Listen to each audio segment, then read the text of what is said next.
Hey there folks, Mr. Finley here. This is the video going over the material on restoration comedy and melodrama for drama class this week.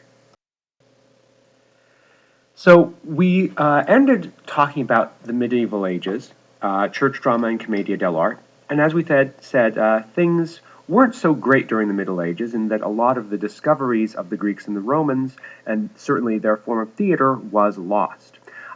This begins to change in about the year 1440, and the medieval era ends with a rebirth. In fact, that's what the Renaissance means, of course, is a rebirth of discovery and invention, and part of what's leading that is the return of Greek and Roman books from libraries that weren't burned during the fall of the Roman Empire during the Crusades. Crusaders go out from Europe intending to either take the Holy Land or to come back with treasure, and what many cases they return with are books. And so we have a return of some of those Greek and Roman ideas that for about 1,000 years had been lost.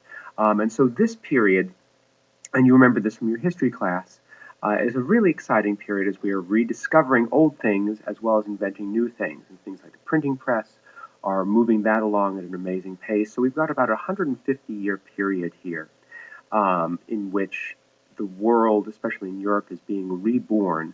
And for our purposes, this leads to a new sort of drama that involves classical plot structure, protagonist, antagonist, rising action, as well as this idea of characters speaking in poetry. We get those from the Greeks, and they're being rediscovered during this period. But we also don't lose the stuff that was developed during the Middle Ages. So we have multiple scenes, which we got from church drama, and we have the possibility of body physical comedy from commedia dell'arte. So we have all these things coming together in the theater of the Renaissance. Of course, this is the style of theater that William Shakespeare participated in, and he was really the person who perfected it. He lived at the end of the Renaissance, 1564 to 1616. And so we see in his plays the sort of development of the Renaissance theater. Now, we've already spent a lot of time talking about William Shakespeare and the Globe Theater and verse drama and stuff like that back in December, and certainly when we did Romeo and Juliet. So we're not going to spend any time on that here, but I did want you to see this sort of bridge from where we were in the Middle Ages to where we're going next during the Restoration. So the thing that happens between is the Renaissance and the plays of Shakespeare, and these sort of big verse tragedies that have all these elements go on up until really about 1640, a little after the end of Shakespeare's life. In 1640, something pretty awful happens, in England at least, and that is the country is taken over by the Puritans. And the king, at that point, the prince, Charles II, is kicked out of the kingdom, and the Puritans take over. And the Puritans, we tend to think of them as, people on Plymouth Rock with buckles on their shoes and stuff like that. But the Puritans were very serious religious fundamentalists, and they took over England for a period of time. And one of the first things they did was shut down the theaters, because the theaters were thought to be immoral. So there was a period of time there between 1642 and 1660 with they call it the theatrical interregnum, which I think is just fun to say. But it was a pretty miserable period because there was no theater in England. Eventually, people realized that the Puritans were incredibly boring, and so they brought King Charles II out of exile back to the throne, got rid of the Puritans. And we call this period the Restoration in England because it marked the restoration of King Charles II to the throne. And for theater people, it was also the restoration of the theaters. The theaters that had been closed by the Puritans get reopened by Charles II.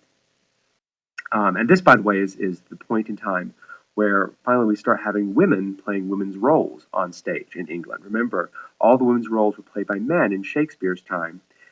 When Charles II comes back from France, he says, you know what they have on stage in France? Women. It's a great idea. Let's do that. And so this is where we end that tradition of men playing women's roles in English theater at this time. So during this period, this Restoration period, you had lords and ladies who were incredibly wealthy, and who enjoyed very lavish lifestyles and very elaborate fashions. You see a picture there of Charles II, and after he comes back to the throne, he's really enjoying life on the throne. All these incredibly expensive clothes and these full-bottomed wigs. And so you had this very over-the-top kind of life among the very wealthy. And the very wealthy turn out to be the people who are going to the theater the most.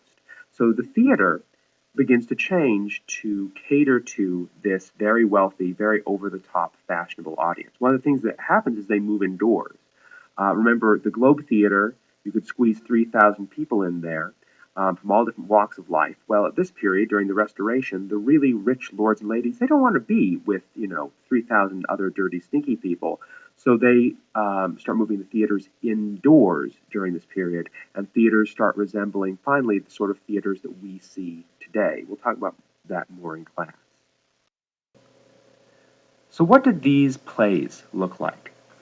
Well, tragedy was unfashionable.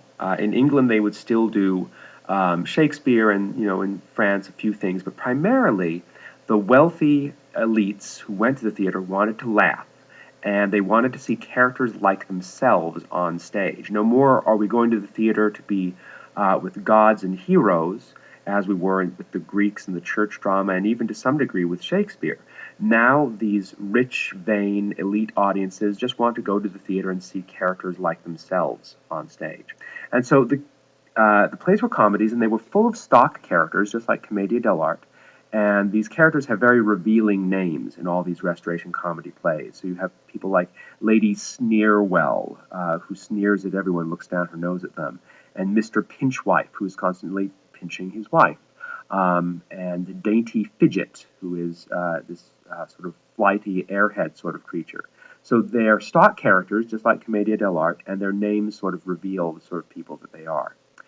And again, the audiences at this time thought of themselves as being witty and clever. That was one of the things that was really valued at this time. And so the plots in these plays were very complicated. They were multi-threaded, they were incredibly complicated, there was lots of trickery and confusion to show off how clever these characters were and to make the audience feel clever as well. So it's the opposite of Commedia dell'arte, in that you had stock characters in simple situations.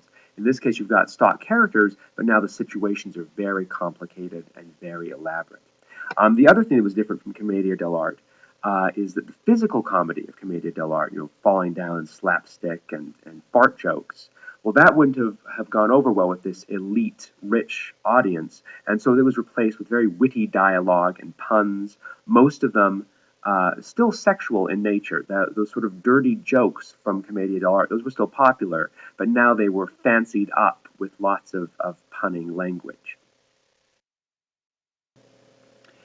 So while this was going on with the very, very rich, something else was happening. You're talking about this in history right now, and that is, starting about 1760, the world begins to change in a very big way, a way as big as it changed during the Renaissance, and that is industry begins to take over. And there are lots of changes that happen in this period as industry begins to grow.